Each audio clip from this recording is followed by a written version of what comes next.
అందరికీ హృదయపూర్వక నమస్కారాలు. వన మహోత్సవ కార్యక్రమాన్ని అందరూ సామాజిక బాధ్యతగా తీసుకొని మనస్ఫూర్తిగా అభ్యర్థిస్తున్నాను. పర్యావరణ సమతుల్యత కోసం పచ్చదనాన్ని పెంచాలి అనేది ఎన్డీఏ కూటమి ప్రభుత్వ లక్ష్యం. 29% ఉన్న పచ్చదనం 50% తీసుకెళ్లాలే లక్ష్యంగా పనిచేస్తున్నాం.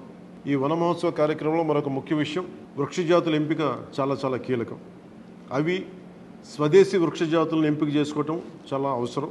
స్థానిక వృక్ష జాతులు నాటడం ద్వారా జీవ వైవిధ్యాన్ని, నేల ఆరోగ్యాన్ని మరియు పర్యావరణం మరియు మానవ ఆరోగ్యాన్ని కాపాడిన వాళ్ళు అవుతాం.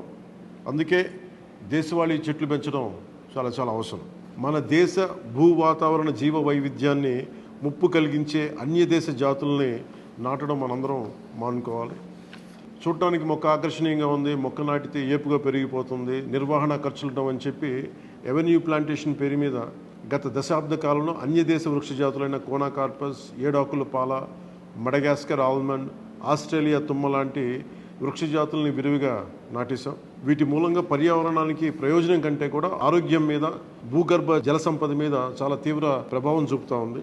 అందరూ ఆ ప్రాంత జీవ వైవిధ్యాన్ని పెంపొందించే స్వదేశీ జాతులను మాత్రమే నాటాలి అనేది ఏ దేశపు వృక్ష శాస్త్రజ్ఞుల్ని అడిగినా చెప్పే మాట ఇది. కానీ ఆ వాస్తవాన్ని విస్మరించి విదేశీయ మొక్కల మోసుతో రాష్ట్రమంతటా కోనాకార్పస్తో నింపేశారు. కోనాకార్పస్ అసలు మొదట పరిచయం చేసిన అరబ్ దేశాలే దాన్ని నిషేధించినాయి. ఎందుకంటే దాని దుష్ప్రభావాలు గుర్తించిన వెంటనే నిషేధించారు, తీసేశారు. మన దేశంలో తెలంగాణ, గుజరాత్, కర్ణాటక, అస్సాం ప్రభుత్వాలు కూడా వీటిని నిషేధించినాయి. ఈ కోనాకార్పస్ లాంటి విదేశీ వృక్ష జాతుల మూలంగా జరిగే అనర్థాలు చాలా ఉన్నాయి. అవి ముఖ్యంగా మన భూగర్భ జల సంపదను హరించి వేస్తాయి, శ్వాస సంబంధ ఆరోగ్య సమస్యలకి కారణమవుతున్నాయి.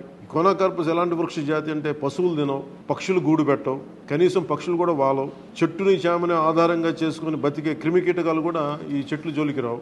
పక్షులే దూరంగా ఉండే ఈ మొక్కల్ని మనం మోజులో పడి ఎందుకు వేయాలి అనేది కీలకమైన ప్రశ్న.